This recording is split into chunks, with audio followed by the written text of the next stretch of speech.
Bueno, está con nosotros el exdiputado Orlando Arévalo, exmiembro de algunos partidos políticos de nuestro país. Orlando ha estado en algunos partidos, Arena, PDC, PCN, y anunció el jueves anterior, junto a aliados independientes, su adhesión, su apoyo, mejor dicho, al Partido Frente Farabundo Martí para la Liberación Nacional. Y vamos a preguntarle, vamos a conversar con él sobre esta decisión. Lo más lógico era de esperarse, obviamente, de que Orlando Arévalo buscase un partido de derecha, porque ha militado en partidos de derecha, pero hay que preguntarle por qué al final toma la decisión de apoyar esta fórmula presidencial del Partido Frente Farabundo Martí. Orlando, bienvenido. Muchas gracias por estar con nosotros esta mañana aquí en Hechos AM de Canal 12.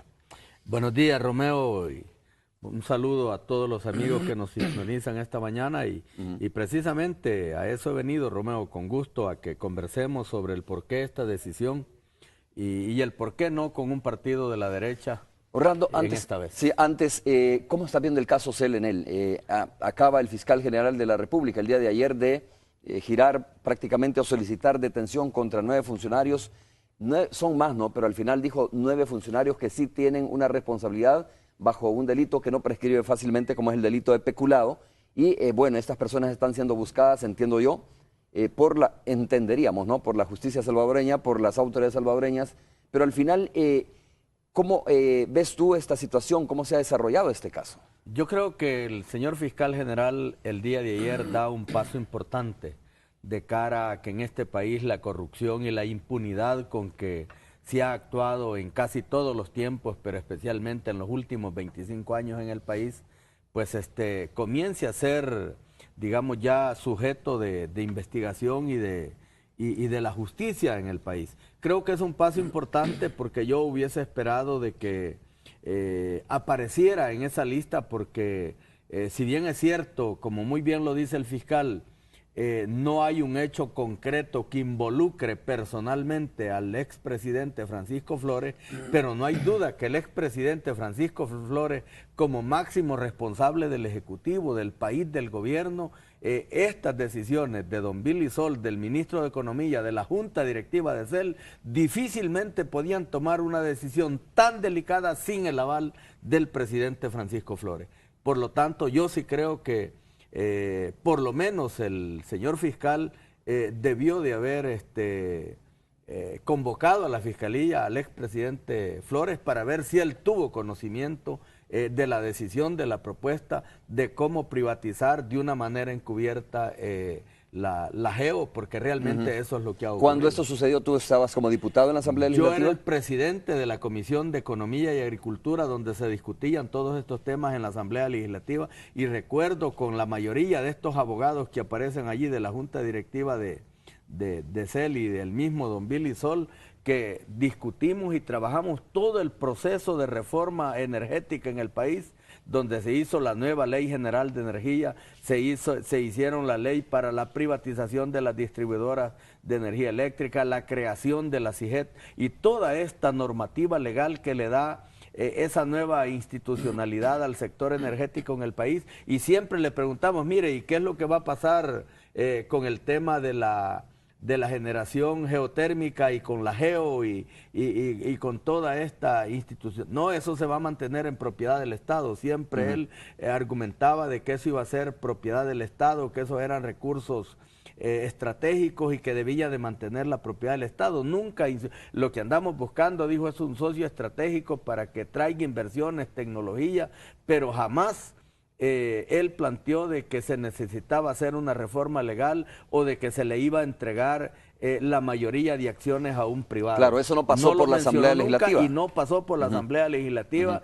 Y aquí don Billy Sol, lo digo así con franqueza, que era el máximo responsable de esto, junto al ministro de Economía, que era como el rector político del sector, nunca dijeron de que la traída y la búsqueda de este socio estratégico era para entregarle un recurso natural del país, un recurso estratégico del país. Por lo tanto, a mí me parece que por lo menos el señor fiscal ha dado un buen inicio, un buen principio, que es pedir al juez que ordene la detención de estas 9 personas yo diría que el señor juez debería de ir más allá en este caso, en la investigación del caso, y el juez debería también de citar por lo menos como testigo al presidente Flores y de ser posible tratar de encontrar cuál es la responsabilidad que un presidente de la República tiene como máximo responsable de la conducción Orlando, del gobierno. ¿por qué algunos sectores dicen que tras este contrato, ¿no? Concedido a CEL en él, esta explotación que se concedió, era el camino a la privatización de CEL? Fue un intento por privatizar la CEL. No, yo creo que tal vez hasta la CEL no, pero sí el recurso más importante propiedad de CEL, que era el recurso geotérmico. Porque es decir, privatizar las presas es demasiado, las presas hidroeléctricas es demasiado bulto. Es muy difícil porque tú estás entregando un gran territorio físico, es decir, al aire libre, mientras que la idea de privatizar recursos en el subsuelo como es, digamos... la explotación geotérmica. La explotación geotérmica como que daba más chance de encubrirla y además de eso es una tecnología un poco especializada y yo creo que por ahí se fueron y además de eso, si tú ves, realmente la carnita está allí, ¿verdad? El poco recurso que este país tiene, la única empresa que este país tiene que puede ganar entre 100 y 150 millones de dólares al año de ganancia neta, es eso. Y realmente eso fue lo que entregaron en esta forma encubierta. Al final, Enel iba a ser socio mayoritario de la Geo, ¿verdad? O sea, Enel sí iba a ir quedando según en ese camino, con entiendo. las inversiones, se iba a convertir en el tiempo, en el dueño absoluto de la Geo. Orlando, solo quería escuchar tu punto de vista porque sí, recuerdo que estabas tú como diputado en la Asamblea Legislativa cuando se dio esta discusión, pero el tema principal por el cual te he convocado esta mañana y quería preguntarte, ¿no? Es precisamente sobre tu adhesión a el partido Frente Farabundo Martí a través de aliados independientes. Cuando comenzamos la entrevista yo te decía, ¿por qué no un partido de derecha? Porque tú eres una persona que viene de militar de partidos de derecha, ¿no? Y lo más lógico, decía yo, es pensar que podrías haber apoyado la fórmula de el partido Frente Farabundo, del partido Alianza Republicana Nacionalista Arena. ¿Por qué tomas entonces al final la decisión? ¿Qué te motiva al final a tomar la decisión de apoyar al partido Frente Farabundo Martí a través de aliados independientes? ¿Y quiénes son aliados independientes? Mira, un repasito así rápido. Acuérdate que yo me inicio en 1978 como dirigente campesino, cooperativista, luchador por la tierra, por el acceso a la tierra de los campesinos. En el 80 hacemos la reforma agraria con la Fuerza Armada y con la democracia cristiana, con el ingeniero Napoleón Duarte. Yo me manejo por un periodo de más de 5 o 6 años como dirigente gremial campesino, aliado de la democracia cristiana. Es hasta en 1984 que yo participo en la campaña del presidente Duarte, ya allí ya no como miembro de la Junta de Gobierno, sino que como candidato a la presidencia contra Dabuizón. Es allí donde yo por primera vez visto una chaqueta política, la de la democracia cristiana. Y agradezco al presidente Duarte pues todo el apoyo, toda la formación política, ideológica que me dio, mandándome a estudiar y a formarme técnica y políticamente a muchos lugares del mundo. Luego pues se viene el derrumbe de la democracia cristiana. Yo iba a regresar, mi proyecto era regresar al trabajo gremial agropecuario. Doña Gloria Salguero y el presidente Calderón Sol pues me piden, mira, hay cosas que no están concluidas en el campo, tú estás luchando por la condonación de la deuda agraria, venite a ayudarnos, te vamos a apoyar en este tema. Es así como yo entro como una especie de aliado de Arena en ese momento y yo obviamente pues para ir como candidato de Arena tenía que afiliarme al partido y tenía pues que vestir la camiseta del partido.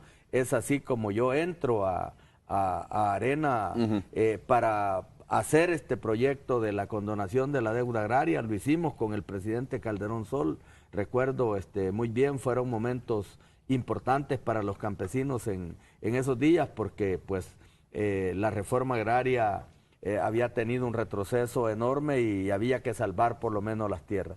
Luego viene el presidente Flores, pues gana la elección y con él tuvimos serios problemas. Tal vez te recordará grandes escándalos que hicimos porque yo no me quise someter al alineamiento del presidente Flores de que debíamos de destruir a todo el movimiento sindical organizado, a todas las gremiales organizadas en el país, y me dijo, mira, en eso no te vamos a apoyar y te queremos en el partido, pero no representando movimientos que se me van a convertir en boomerang, y por lo tanto me dice, en eso no te vamos a apoyar, así es que decidiste. Yo le comunico esta decisión a los mismos sectores que ahora aparecieron conmigo y la decisión pues fue quedarme con ellos, enfrentar al presidente Flores y pasó todo lo que pasó.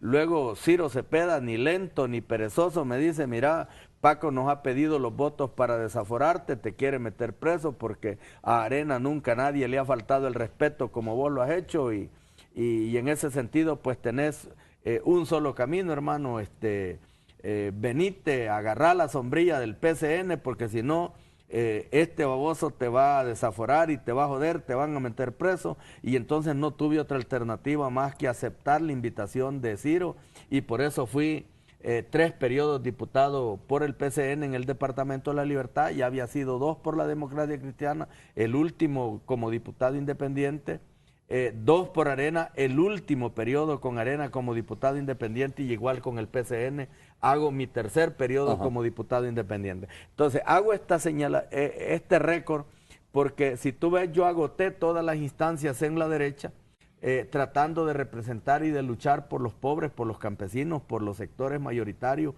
por los que yo he trabajado por más de 35 años en el país, y es obvio que cuando ya mis posibilidades en el PCN se agotaron en el 2009, yo opté incluso por crear un instrumento político propio que fue la misma derecha que me lo bloqueó. El Partido Popular. El Partido Popular. Esa era una señal inequívoca de que yo ya con los partidos tradicionales de la derecha sin duda ya no quería nada porque veía agotadas las posibilidades y la esperanza que desde esos partidos poder luchar por la gente más pobre en este país. Y es así como me quedo 20 meses después de que pasa lo del fracaso con el PP, por el bloqueo, por mi salud y por una serie de situaciones que nos pasaron, me quedo 20 meses totalmente fuera del ambiente político. Solo a ti te acepté 2 entrevistas, si tú te acuerdas, para venir a analizar la coyuntura. Y hoy he tomado esta decisión desde hace 3 meses porque yo, te voy a ser sincero, yo quería ver si despuntaba el proyecto del presidente Saca, porque yo creo que este país necesita que se despolarice y solo hay 2 maneras de despolarizarlo. Uno es que hubiese una tercera fuerza intermedia que tuviera la capacidad de romper esta polarización, y esa era alguna posibilidad que yo le veía al presidente Saca, la cual creo que está totalmente agotada. Yo creo que el presidente Saca va a provocar en el mejor de los casos segunda vuelta, pero a la gran final... Aunque hay una buena cantidad de indecisos todavía, ¿no? A la segunda vuelta yo estoy convencidísimo de que el presidente Saca no va a ir, no va a participar. Si hay segunda vuelta, va a ser entre FMLN y Arena, entre el profesor Sánchez Serén y el doctor Norman Quijano. Entonces, dije yo, bueno, aquí no queda más que escoger entre el Frente y Arena. Y hace 3 meses que yo comencé a conversar con ellos, comencé a ver de que habían indicios ya de que el Frente estaba preparando toda una propuesta que le da un viraje. ¿A ti no te importa el tema de la ideología? No, espérame. Sí me importa, pero la ideología también tiene que ver con las propuestas. Y entonces yo nunca había visto en las propuestas del FMLN como una visión y un proyecto que realmente tuviera viabilidad en el país. Yo siento que el FMLN, es decir, le costó mucho tiempo entender de que el país sí necesita una izquierda seria, decente, honesta, pero moderna. Una izquierda progresista, una izquierda que sea capaz de rebasar esquemas ortodoxos y tradicionales ideológicos y plantearle al país una propuesta en la que tenés que aceptar de que en este país la economía libre de mercado es una realidad, en que en este país el esquema y el sistema capitalista es una realidad, en un país donde hay una relación casi definida en la que difícilmente te podés mover de ella con Estados Unidos. Y entonces yo veo que el FMLN en su plataforma que anuncia el 1 de septiembre, a la cual me invitan, yo veo que le da salidas a esas situaciones. No veo a un FMLN enfrentado con la economía libre de mercado, no veo a un FMLN enfrentado contra un esquema capitalista, no veo a un FMLN enfrentado contra la influencia de Estados Unidos en este país. Es más, todo lo contrario. Veo a un FMLN que dice, bueno, lo que hay que hacer es profundizar cambios, eso quería preguntarte, profundizar democracia. Si tú ves a un FMLN que no esté enfrentado, que no se debe enfrentar con un capitalismo, que no se debe enfrentar con Estados Unidos, que yo creo que mucha gente dice, ese es un giro importante, ¿no? Pero, a ver, entonces, más allá de eso, digo, ¿cómo estás viendo o cómo estás viendo, de dónde estás viendo los cambios que está impulsando el FMLN? ¿Cómo se pueden impulsar esos cambios sin estar enfrentados con este tipo de situaciones como la que tú estás mencionando? A eso voy. Yo lo que te estaba primero era como haciendo el contexto del ambiente. Ahora voy ya al punto en concreto. Dije, bueno, este es el momento en que este país, en que los que hemos querido desde hace mucho tiempo y por diferentes medios profundizar democracia, hacer cambios en favor de los pobres, sin destruir lo poco que funciona en este país. ¿Y qué se debe de entender como lo poco que funciona?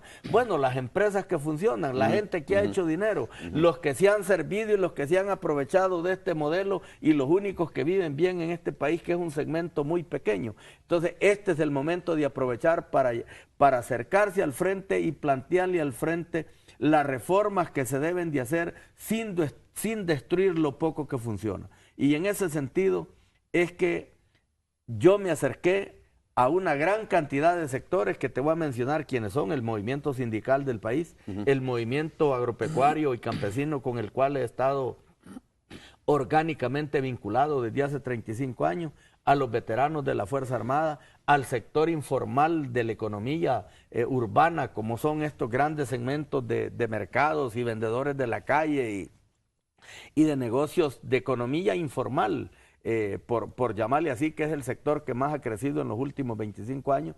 Entonces digo, este es el momento de elaborar una propuesta y una estrategia para atender la demanda de estos 4 sectores por lo menos, que son los sectores mayoritarios de la gran población pobre y excluida por el modelo económico. Y esos son los aliados independientes. Y la dirigencia de estos sectores somos en su gran mayoría los dirigentes que provienen de estos 4 sectores, somos los dirigentes de Aliados Independientes. Y entonces hemos elaborado una propuesta que es la que hemos suscrito con el profesor Sánchez Serén, con Óscar Ortiz y con el secretario general del FMLN. Y en concreto, ¿en qué consiste esta propuesta? Que es para mí lo importante de esta entrevista. Y que creo que esto es lo que debe de generar debate y un giro importante a la campaña a partir de esta propuesta que yo creo que el FMLN está tratando de terminarla, de dibujar, de diseñar para salir a su venta, a su divulgación, para que el pueblo,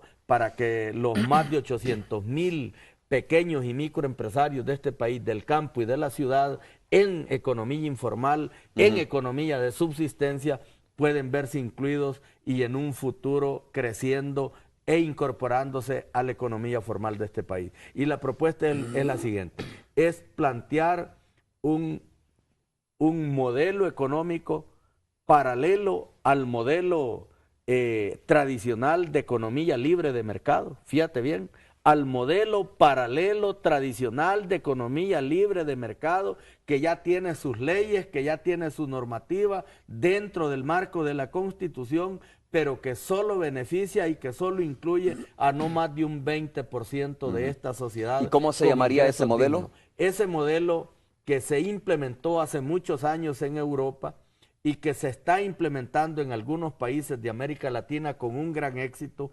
impresionante, se llama economía solidaria. ¿En qué consiste el modelo de la economía solidaria? Eso es dentro del esquema capitalista, es dentro del esquema de la economía de mercado, dentro de los países libres, es un modelo que se aplica para incorporar a los grandes segmentos pobres excluidos a la actividad económica, a la vida productiva, a convertirlo en sectores no de subsistencia, no sectores informales de la economía, sino que en sectores productivos y en sectores te iba a preguntar exactamente eso, que me dieras algunos 2 o 3 ejemplos de lo que es economía solidaria, para entender el concepto de economía solidaria. En concreto, el concepto de la economía solidaria, quiero decirte que fue incluso inventado inmediatamente después de que en Inglaterra se da la revolución industrial y obviamente el esquema de la economía libre del mercado libre, se dan cuenta que allá habían grandes segmentos de obreros, grandes segmentos de artesanos, sectores campesinos que estaban excluidos de la revolución industrial, excluidos del capitalismo grande, digamos, del gran capitalismo. Y entonces allá es donde nace lo que se conoce como el concepto de la empresa cooperativa. Es decir, la economía solidaria, su fundamento en la realidad funciona a través de esquemas asociativos. Que el modelo más desarrollado en el mundo es el modelo de las cooperativas. Es decir, las cooperativas aquí mismo en América Latina es un modelo que ha funcionado, es un modelo que ha desarrollado grandes ¿No hemos probado ya ese modelo, te pregunto? Sí, hablando del cooperativismo. Sí se probó en el 80. El problema es que en el 80 la cooperativa se implementa como un modelo para hacer la reforma agraria, pero en el marco de una guerra y de un proyecto de contrainsurgencia. Es decir, si ese modelo se implementa sin guerra y sin un esquema de contrainsurgencia, yo estoy seguro que las condiciones en este momento del país serían radicalmente diferentes desde todos los ángulos y desde todos los puntos de vista. El problema es que las cooperativas surgidas en el 80 con la reforma agraria, primero surgen en un programa de contrainsurgencia.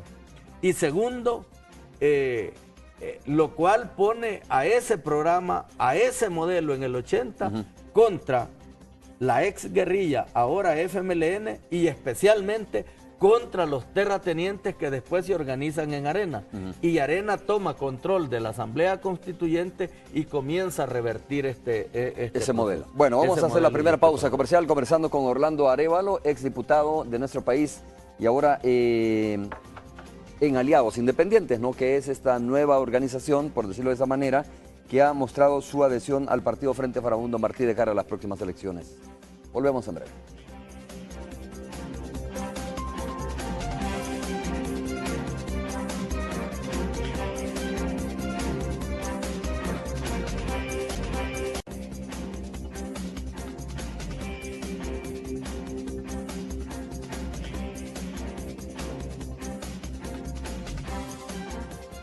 Muy bien, estamos conversando con Orlando Arévalo. Orlando, creo que es importante profundizar un poco más sobre este modelo, ¿no?, de economía solidaria, como tú le llamas, que explicabas que ya ha funcionado, que intentó encajar en una coyuntura de contrainsurgencia, en donde obviamente había una guerra civil en nuestro país y por supuesto el papel de los Estados Unidos en ese momento. Dices tú que no encontró en ese momento las condiciones, pero explícame, después de las guerras, o cómo funciona, por ejemplo, en otros países, ¿no?, donde probablemente ha habido conflictos, pero que ha encajado bien este modelo. Es que mira, es que es muy simple. El modelo lo que realmente hace es que te democratiza el capital. Es decir, es un modelo de capitalismo democrático. Ajá. En esencia ese debería de ser el nombre, es un capitalismo democrático. ¿Por qué? Porque lo que hace es que el Estado se organiza de tal manera que ayuda a potenciar el desarrollo, la organización y las capacidades de producción de la gente, de los pobres, desde los territorios. Es más, te quiero decir que el verdadero concepto del desarrollo local viene de este modelo. Es decir, ¿por qué en España, por qué en algunos países de Europa que han colapsado las grandes empresas, las grandes transnacionales, las grandes empresas corporativas, por qué no ha colapsado la economía de abajo, la economía popular? Porque está cimentada en este modelo. Es porque las capas medias y bajas de la sociedad europea tienen una base sólida económica que les permite paliar y sobrevivir esta crisis que han provocado las grandes empresas capitalistas, las grandes empresas corporativas europeas. Especialmente el caso de España es el más emblemático en este sentido. Y parte de allí, de que lo que haces como Estado es que le desarrollas las potencialidades económicas y productivas a las poblaciones desde sus territorios. Es decir, aquí hay un concepto equivocado del desarrollo local, como que si el desarrollo local fuera hacerle la escuelita, el puentecito, repintar la escuela, reparar la calle. Creo yo, que es importante, parte, pero solo es infraestructura. Eso solo sería infraestructura local, no desarrollo local. ¿Qué es desarrollo local? Es que las comunidades, las poblaciones en sus propios lugares no tuvieran que emigrar a otro lugar a buscar oportunidades de empleo económicas y productivas para satisfacer sus necesidades básicas. Entonces se trata de organizar dentro de sus territorios a las personas en edad de producir y de trabajar y de adecuar un modelo de desarrollo productivo en base a las potencialidades de ese territorio. Para el caso salvadoreño, las potencialidades agrícolas, agropecuarias, que van más allá de la agricultura. Orlando, ¿qué es ALBA dentro de esto? ¿Cómo ves ALBA entonces bueno, mira, dentro de esto? ALBA se puede convertir en el aliado y en el socio más grande de este modelo. Sin duda. ¿Por qué? Porque tiene los recursos y porque tiene una fuente de financiamiento inagotable y de largo plazo. Puede convertirse ALBA sin duda en el gran aliado que este modelo necesita, por lo menos en este momento para lo de la agricultura, por ejemplo, ya con ALBA Alimento, se puede convertir. Pero el punto en concreto es que todos los esquemas asociativos que se pueden dar, y te voy a dar un solo ejemplo aquí en el país, aún con todo un esquema legal y con todo un esquema político desde el Estado en contra de la asociatividad y en contra de empoderar a los pequeños. El caso de las cooperativas de ahorro y crédito. Mira cómo un montón de cooperativitas chiquitas ahora son ya hasta bancos. Bancos son. El ejemplo ACOBI, la Comédica y otra serie de cooperativas de sectores muy específicos que se ordenaron, que las han hecho funcionar bien, que han aplicado el verdadero concepto de la cooperativa. Pero de allí mirás toda la red de Fedecrédito. Ante el cero apoyo del Estado que han tenido que hacer todas estas empresas que están en el área de las microfinanzas, porque así se llama eso, microfinanzas, ¿qué han tenido que hacer? Conseguir dinero caro y prestarlo caro. ¿Qué es lo que pretendemos ahora con la propuesta que le hemos hecho al futuro presidente, profesor Sánchez Serén? Es que toda esta red de Fedecrédito, toda esta red de microfinanzas en el país, más la que pueda desarrollarse y pueda surgir, pero especialmente esta que ya tiene experiencia, que ya tiene tecnología, que ya tiene capacidad de recuperar crédito, que ya tiene capacidad de colocar crédito, tengan acceso a una línea de crédito de bajo costo para que le puedan prestar barato a los sectores productivos de abajo, a los sectores productivos en el campo, en la ciudad de abajo. Y tú puedes ver cómo de repente le bajas el costo al dinero para los pequeños y cómo los pequeños pueden comenzar a acumular ahorros, a crecer, y la economía del país puede comenzar también a crecer desde abajo. Orlando, en esa línea en eso consiste. En esa línea de que tú estás mencionando, ¿no? De una economía solidaria, de reactivar sectores importantes como el agro en nuestro país. La microempresa. La microempresa. Bueno, ahora yo creo que si eso es importante, es inevitable decirlo y reconocerlo. Es el tema de que ahora, por ejemplo, los uniformes, el calzado, etcétera, ya no se compra a grandes empresas, sino que más bien lo fabrican microempresas, pequeñas empresas que tienen ya la capacidad instalada. ¿Es esta una base importante o sería como comenzar un poco de cero? ¿Cómo has visto las acciones que ha desarrollado este gobierno de cara a reactivar estos sectores que podrían ser de alguna manera, base importante para este nuevo modelo económico que está planteando. Mira, alternativo, dices tú, paralelo, mejor dicho. Yo en esto discrepo con la dirigencia del Frente y con la fórmula, pues, y es que van a haber muchas diferencias entre ellos y yo, a lo mejor por mucho tiempo. Yo sí creo que este gobierno tiene un déficit enorme. El gobierno del presidente Funes pudo haber arrancado, pudo haber profundizado y pudo haber avanzado más con estos cambios y con la implementación de un modelo como esto. Pero fíjate la paradoja al revés. El presidente Funes optó por desmantelar, por prácticamente anular la participación de todos los sectores organizados. Al revés, este modelo potencia la participación de los sectores organizados en el país. ¿Por qué? Porque ayudarle a los pobres no lo puede hacer el gobierno solo, ni el Estado solo, no lo puede hacer. Si tú partís de que el modelo tiene que ser asociativo, y óigase bien asociativo, que no es lo mismo que colectivo, no estoy hablando de un modelo colectivo, ni estoy hablando de empresas colectivas, no se trata de eso.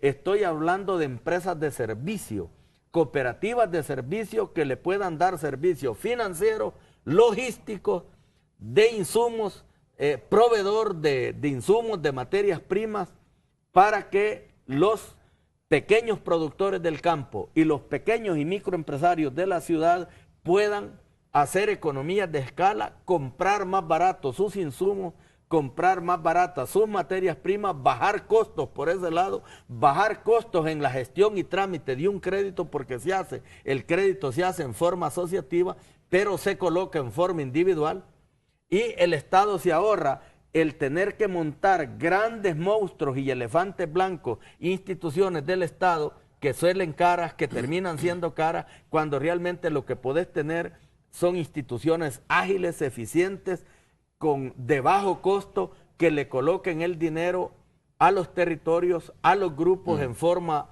asociada, y que sea la sociedad organizada la misma que se prepare, como todo este sector de cooperativas que ya te mencioné, que se desarrollaron, que han demostrado ser serias, que han demostrado ser responsables, y así como ellas lo lograron sin ningún respaldo del Estado, ¿por qué no lo pueden lograr los campesinos? ¿Por qué no lo pueden lograr en las comunidades?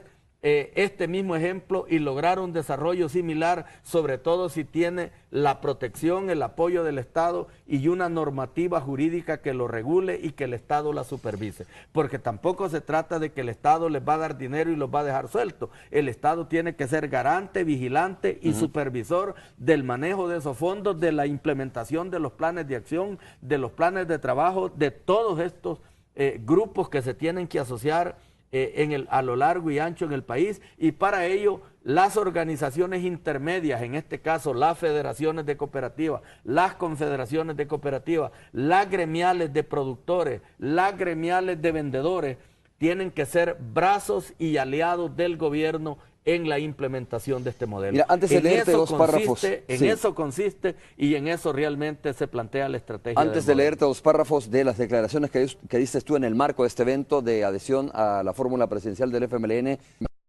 te quiero preguntar, ¿cuál es la condición, si hubo algún tipo de condición o condicionamiento tuyo hacia la fórmula presidencial, hacia el FMLN, para adherirte a su propuesta?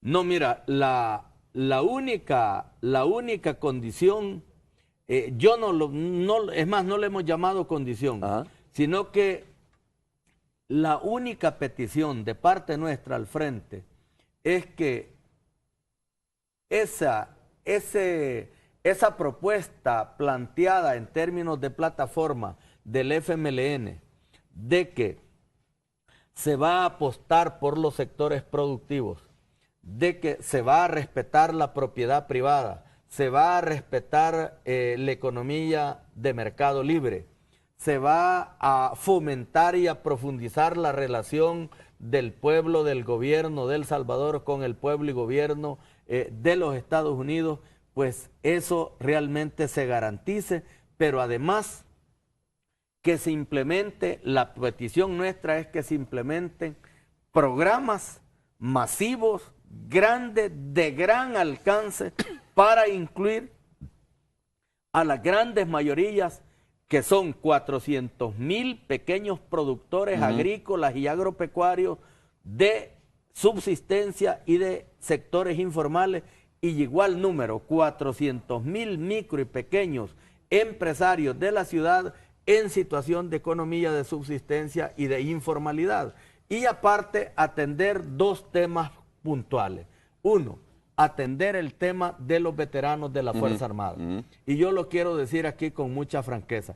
Este es un tema, esta es una deuda que no se resolvió, pero que la mayoría de veteranos ya casi habían llegado a la conclusión de que el Estado se iba a quedar en mora con ellos y esta deuda no se iba a reconocer y no se iba a resolver, pero fue el propio secretario técnico del actual gobierno el que realmente revivió esa esperanza, creando una mesa en Casa Presidencial hace más de 3 años para buscarle una solución. Va a salir este gobierno y todavía no se sabe qué tipo de solución este gobierno le va a plantear a ese tema, pero el punto es que revivió la esperanza, revivió la demanda de este sector, de los veteranos, ahí están en la calle y creo que hoy alguien se tiene que hacer responsable y lo digo con mucha franqueza, no es el profesor Sánchez Serén ni Óscar Ortiz los responsables de ese tema. Si hay algún responsable, ese fue Freddy Cristiani.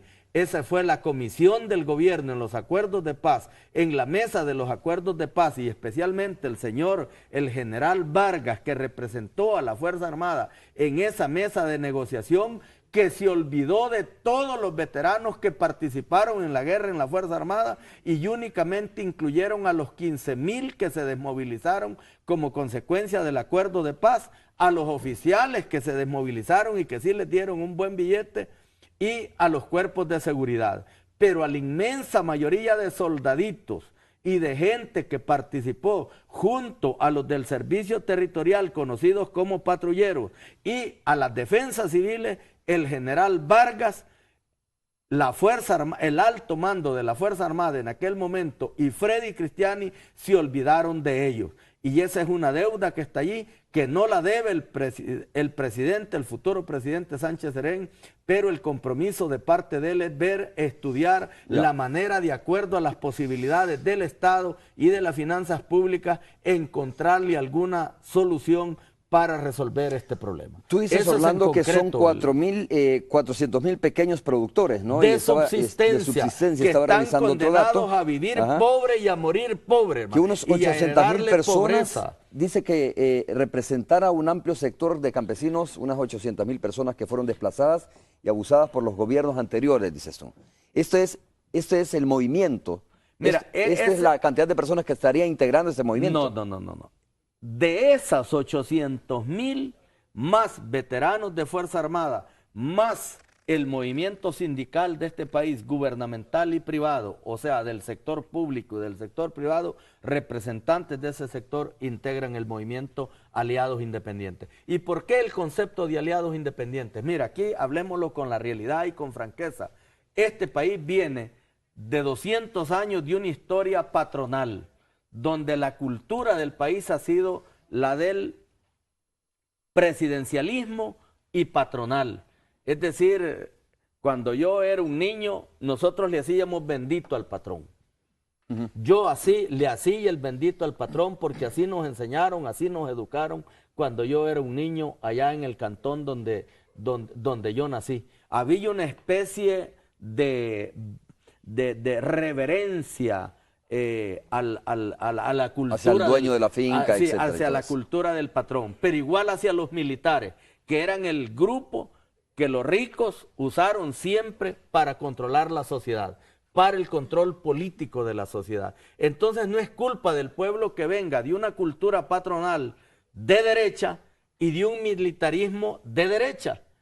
Poco a poco eso se ha ido eliminando, se ha ido borrando y mucha gente de la derecha ha ido a base de golpes, a base de sacrificios, a base de marginaciones y de exclusiones. La gente ha ido entendiendo de que en el país a los pobres nunca se les tomó en cuenta y nunca se les incluyó. Por lo tanto, ahora todavía hay mucho resabio, hay mucho segmento de eso en la rezagos mentales en la población, y te quiero decir que muchos de estas dirigencias que están conmigo me dicen, mira, nosotros como aliados podemos apoyar siempre y cuando hay un compromiso Okay. de hacer cambios Orlando, profundos tengo que hacer en favor de la los pausa sectores comercial, pero más antes pequeños. quiero preguntarte, está bien, ¿no?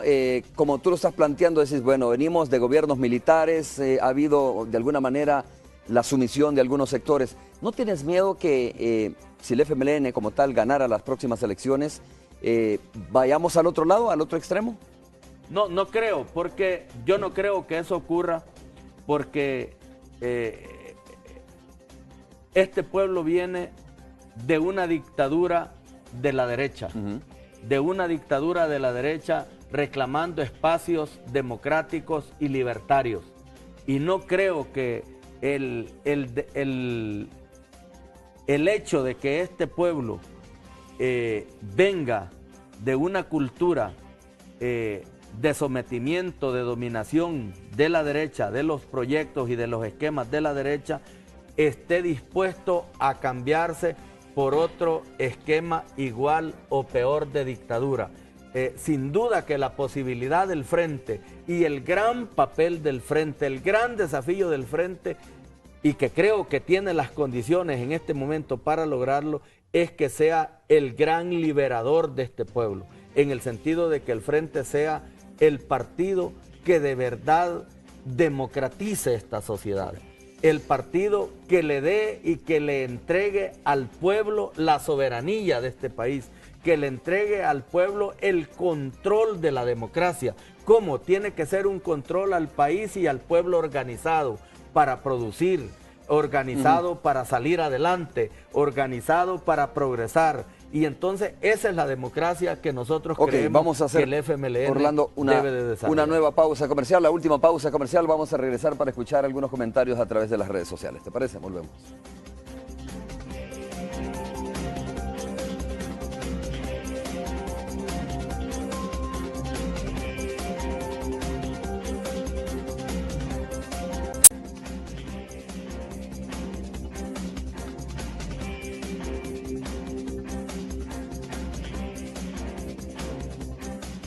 Buenos días nuevamente, amigos televidentes. Vamos a conocer algunas de sus opiniones en las redes sociales. Roberto 63982919 dice: si pierde el FMLN en segunda vuelta, ¿con qué partido se apuntaría después? Le pregunta. Rafa Mengíbar: para implantar modelos solidarios se necesita que la mente del presidente y sus funcionarios acepten ser solidarios. Mauricio B. 357: ¿cree que es el menos mal o por qué es el que asegurará el desarrollo y continuidad de proyectos en beneficio del pueblo? También Martín H. 1980 dice: ¿y qué huesito le han ofrecido los del frente si ganan las elecciones? Es la pregunta que le hacen. Estos en Twitter, pero también en Facebook tenemos otros comentarios. Por ejemplo, Roy Pacheco dice: se dio cuenta que la derecha solo daños ha causado al país y que la izquierda está transformando el país con buenos cambios. Yo le pregunto, ¿por qué lo hizo cambiar o qué lo hizo cambiar o en qué se basa en apoyar a la izquierda? Es la pregunta que le hace. También acá hay otras, por ejemplo, dice: felicitarle por decidir apoyar un proyecto de izquierda que es la opción más viable. Roger Balmore Munto: qué bueno que se dio cuenta que es la mejor opción. Fernandito Renderos: decirle a don Orlando que al final pudo darse cuenta que la derecha lo único que hace es hacerle daño, es lo que dice Wilberto Hércules. También, conociendo a los votantes indecisos, pregunta Teo Colocho: ¿cuál será su verdadera estrategia para inducir más votos al FMLN? Esto del señor no es ni chicha ni limonada, más parece vinagre. Juan Ramón Magaña: se podría ganar en primera vuelta sumando todas las alianzas, incluyendo las no partidarias, es lo que dice Movimiento Cívico Ciudadano. ¿Qué pasó con el nuevo partido? El nuevo partido dice que hicieron las paces con el señor Catalino, es lo que pregunta. Romeo, algunas de las preguntas y comentarios, regreso contigo. Gracias, Roxana. Vamos a inmediatamente dar la palabra a Orlando Arévalo para que pueda contestar algunas de esas interrogantes que han planteado ustedes, amigos televidentes. Mira, algunas cositas que se me quedaron que voy a plantear tienen relación con las preguntas. Ajá.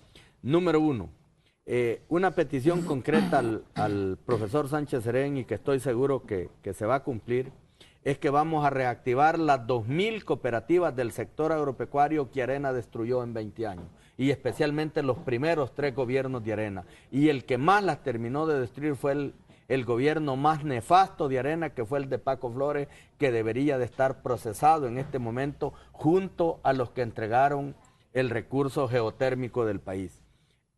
Segundo,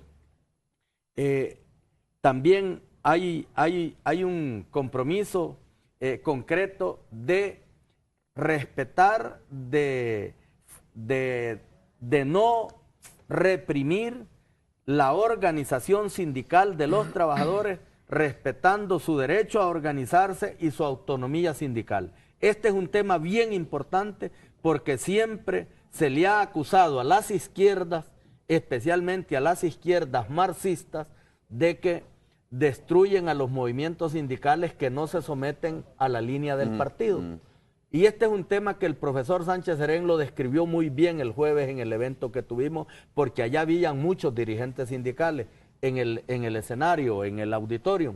Y fue muy contundente la respuesta del profesor Salvador Sánchez Serén. Y yo quiero decirle a los dirigentes del movimiento sindical de este país que no se confundan, que no se equivoquen, que solo hay dos alternativas, la de Arena, la de la derecha, la de la troika, que lo que va a hacer es reducir costos de por lo menos despidiendo a no menos de 30,000 trabajadores del Estado.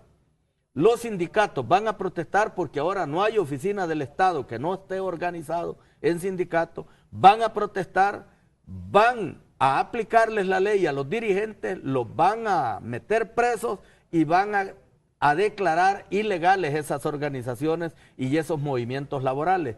Por lo tanto, se va a destruir lo poco que hasta hoy se ha avanzado. Okay. Y la otra propuesta, que es la propuesta que nosotros hemos hecho al FMLN y a la fórmula presidencial de garantizar la organización sindical, respetar la autonomía sindical y desarrollar una cultura de diálogo tripartita en el país que nunca ha funcionado, para que los trabajadores representen, defiendan sus legítimos intereses y puedan ellos negociar con el gobierno las medidas que se van a Orlando, tomar. termino con lo siguiente por el tiempo, ¿no? ¿Tú le apuestas a que no habrá segunda vuelta? Yo estoy seguro que con las alianzas que se inician el jueves anterior, que nosotros suscribimos con la fórmula, más otras que hubo el viernes, más otras que vienen esta semana y todos de aquí a los últimos 15 días antes de la campaña, estoy seguro que vamos a ganar en primera vuelta. Y le pido a todos aquellos sectores que están observando que se incorporen al movimiento Aliados Independientes o que crean su propio movimiento y podemos servirle de contacto y de enlace para que ellos puedan suscribir y plantear sus propias demandas a la fórmula presidencial del FMLN, la cual está abierta y dispuesta a concertar con todos los sectores para resolver los problemas de este país, para sacar al país de la crisis, del bajo crecimiento, de la delincuencia galopante y ganar en primera vuelta. Orlando, muchas gracias por haber estado con nosotros esta mañana aquí en la entrevista de Hechos AM de Canal 12. Gracias. A ti, Romeo, por esta oportunidad, muchas gracias y un saludo a todos los salvadoreños que nos han sintonizado. Señores, señoras, hacemos una pausa comercial, ya regresamos rápidamente para el cierre de Hechos AM aquí en Canal 12. Volvemos.